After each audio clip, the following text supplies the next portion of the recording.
Muy bien, y después de un año del referéndum, hablemos sobre el balance de acciones y resultados. Estamos en compañía del señor Miguel Antezana, analista político, y por supuesto le damos la bienvenida. ¿Qué tal, señor Antezana? Buenos días, Mirta, ¿cómo estás? Muchísimas gracias por acompañarnos. Quizá extraño para nuestros televidentes, ¿no?, que hablemos ahora del referéndum, sin embargo, o bueno, de cómo fueron avanzando cada una de las iniciativas aprobadas en el referéndum. Sin embargo, es algo que no debemos perder de vista. Sí, ciertamente, porque sobre todo después de un año de haber sido realizado el referéndum, hay que hacer la evaluación. Y muy poco se ha avanzado, lamentablemente, en cada uno de estos temas. Si bien es cierto que hay algunos que aparentemente se están implementando, no lo están haciendo del todo. ¿A qué me refiero? Quizás la reforma más sonora, más apoyada en ese momento por la población fue el de la no reelección de los congresistas. Sin embargo, estamos viendo un proceso que está a puertas a 4 semanas en enero, y muchos de los que han sido del Congreso disuelto se están postulando y puede asumirse que se están reeligiendo.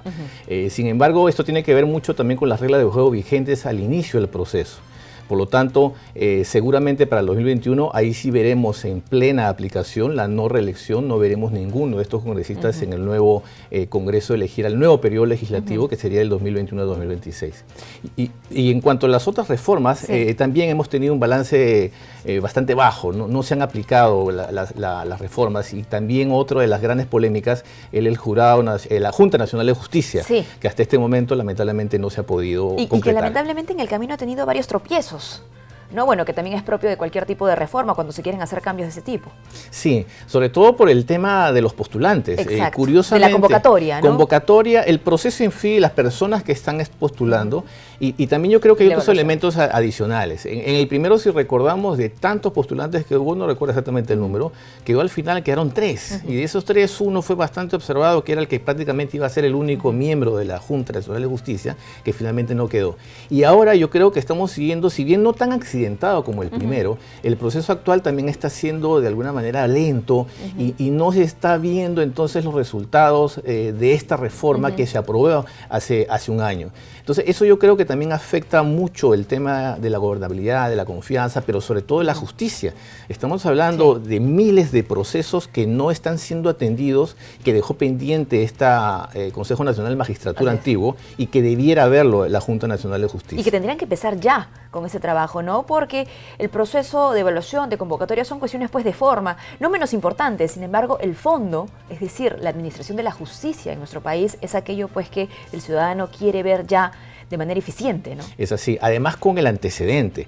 Recordemos que llegamos a esta reforma constitucional y a esta propuesta de Junta Nacional de Justicia porque salimos de un Consejo Nacional de la Magistratura bastante golpeado dentro del marco de audios de corrupción bochornosa, y entonces aquí la expectativa de la población no es solamente un cambio de institución, sino también la aparición de personas probas, personas éticas, morales, que puedan integrar esta Junta Nacional de Justicia, que a su vez tienen la gran responsabilidad de nombrar jueces, fiscales, y también de removerlos. Entonces, mientras no se concrete esta Junta Nacional de Justicia, todos estos temas están pendientes. Y por supuesto se afecta en general a la sociedad como tal, ¿no?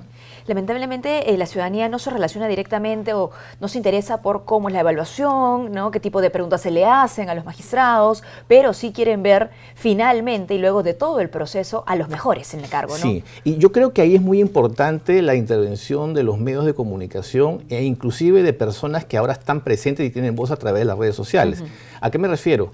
Quizás como ciudadanos, como tú bien dices, no conozcamos quiénes son los candidatos, no conozcamos exactamente si cada uno reúne el perfil, pero en la medida que haya denuncias ciudadanas, en el sentido que hay personas que tienen procesos pendientes, que no han aprobado antes una cantidad de veces que han postulado a ser jueces, o algún elemento que precisamente pudiera hacer que no siga en carrera, eso es muy importante para que los evaluadores, en este caso, se den cuenta que no integren esta posible Junta Nacional de Justicia. De hecho, fue lo que pasó en el proceso anterior, que fíjate que a través de noticias, que a través de los medios de comunicación, nos enteramos que había personas que eran precisamente bastante golpeadas, ¿no? Sí, y eso fue inmediato, afortunadamente, ¿no? Digamos que si bien la coyuntura no fue la mejor, que el referéndum significó incluso un quiebre, ¿no?, dentro de lo que era el orden político, y también una oportunidad, ojo, para mejorar como país, afortunadamente, repito, la gente está más en conexión con lo que pasa. Sí. Y ¿no? yo Con creo nuestra que, propia realidad. Y por ello que vienen las denuncias prontas. Y desde ese momento, curiosamente, canales de televisión que quizás no tenían tanta receptividad han estado viendo, ¿no? El tema de Justicia TV, por ejemplo, cómo la gente se volcó a ver cómo se estaban llevando a cabo algunos procesos con algunos personajes, pero también en general estaba obligando a que las personas se informen más, se informen mejor, que sepan exactamente qué consiste cada proceso a nivel jurídico, a nivel electoral, a nivel general, que yo creo que eso es saludable dentro de esta crisis política y social que estamos viviendo. Yo creo que también hay puntos rescatables que son los que tú has mencionado, ¿no? Muy bien. En conclusión, entonces, sobre la Junta Nacional de Justicia y su conformación, ¿qué tendría que pasar en el 2020? Que ojalá tengamos una Junta Nacional de Justicia, que finalmente tengamos a estos 7 miembros que reúnan un perfil lo más cercano a lo intachable, a lo deseable. Que llene esa expectativa, exacto, ¿no? que existe. No vamos a tener personajes perfectos, todos tenemos debilidades y fortalezas. Sin embargo, que sean personas que de alguna manera nos transmitan esa confianza en que va a haber una justicia y que precisamente vamos a poder sacar a aquellos elementos que no merezcan estar tanto en el Poder Judicial como en la Fiscalía de la Nación. Muy bien. Otro punto aprobado en el referéndum fue pues la regulación del financiamiento de las organizaciones políticas. ¿Cómo evalúa usted que se ha avanzado en este punto? Yo creo que en este proceso electoral es que lo vamos a ver. Precisamente, ¿por qué? Porque ya no vamos a ver como en otros periodos, en otros procesos electorales, la publicidad electoral que prácticamente nos atosigaba en todos los medios. Tú veías publicidad por todos lados, en radio y televisión, pero ¿quiénes podían acceder a esta publicidad? Los que tengan mayores recursos económicos. El tema de esta reforma hace que haya lo que conocemos como la franja electoral, en el que el Estado brinda a los partidos políticos y candidatos espacios en diferentes medios para que puedan hacer publicidad. Muy bien, bueno, y otro de los puntos que por supuesto se aprobaron en el referéndum fue la regulación del financiamiento de las organizaciones políticas. Señor Antezana, ¿cómo ve usted, cómo evalúa que se ha avanzado en este punto? Yo creo que en cuanto a esta reforma constitucional en particular, vamos a ver en este proceso electoral precisamente cómo es que se va a poner en vigencia y cómo vamos como ciudadanos a ver la norma. ¿A qué me refiero? Antes los partidos políticos, dependiendo de la cantidad de recursos económicos que tuvieran, podían contratar mayor publicidad, ya sea en medios de comunicación, televisivos o radiales.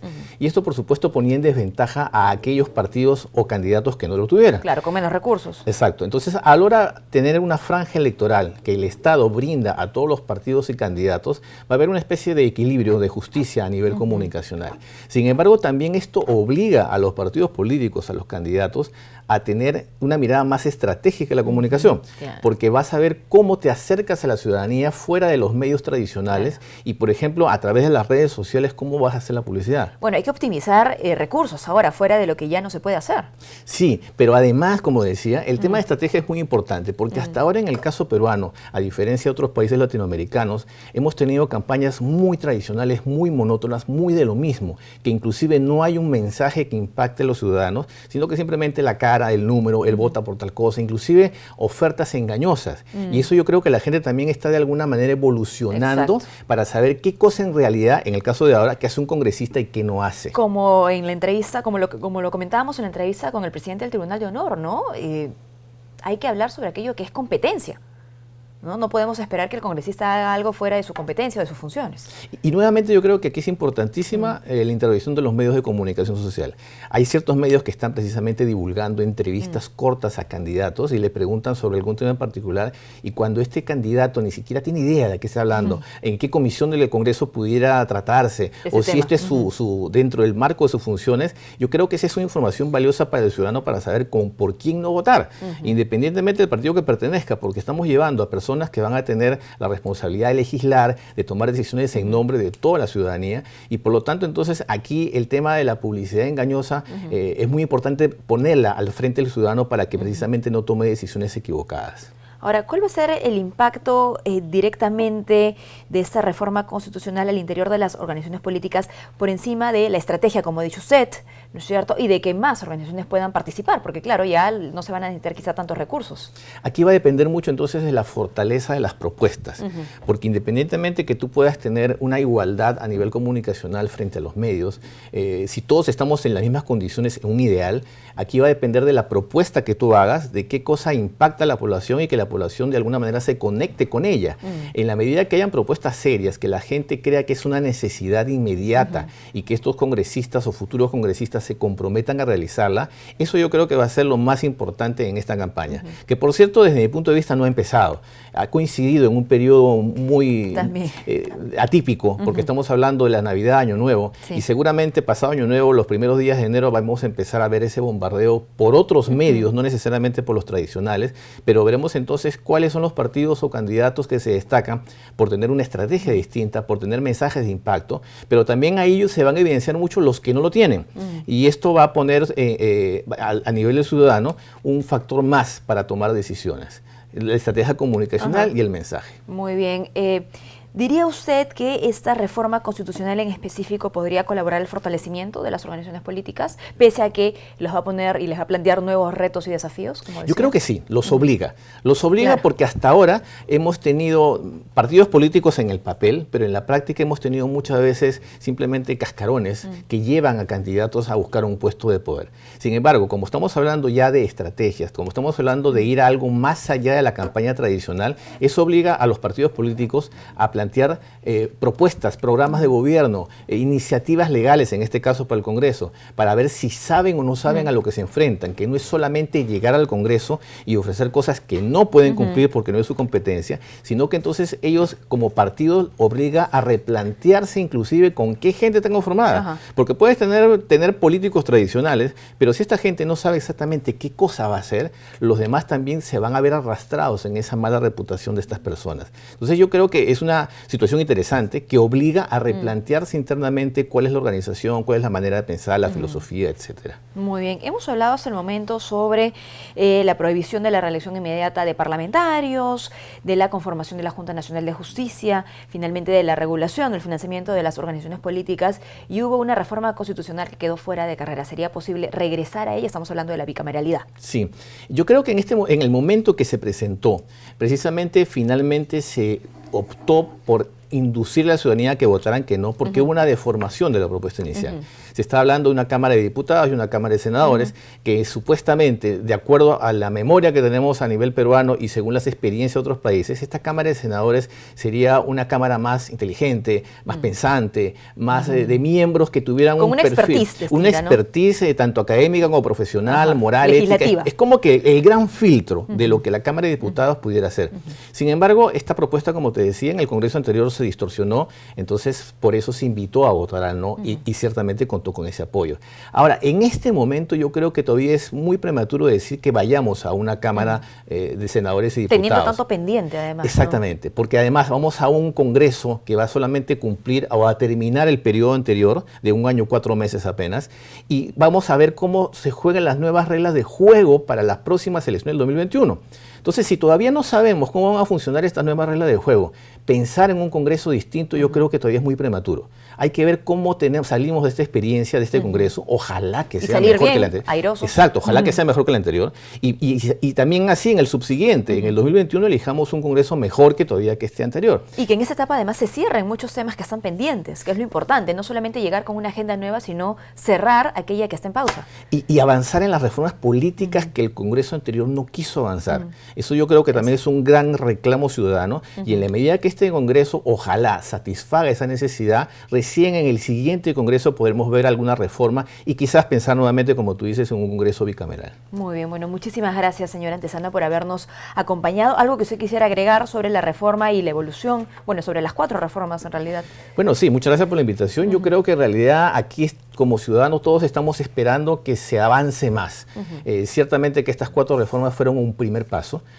Hay muchas cosas que quizás quisiéramos reformar a nivel constitucional, pero yo creo que este Congreso, el nuevo Congreso que iniciaría funciones aproximadamente en febrero del próximo año, va a tener un trabajo por delante, aunque un periodo de tiempo muy corto, yo creo que tiene una gran responsabilidad y puede avanzar mucho más en eso. Ojalá tengamos la capacidad de elegir mejor en enero. Claro que sí, seguramente todos los electores hemos entendido que las reformas constitucionales no son sencillas, sin embargo, muchas de ellas son necesarias. Muchísimas gracias, a ti, muchas gracias por acompañarnos.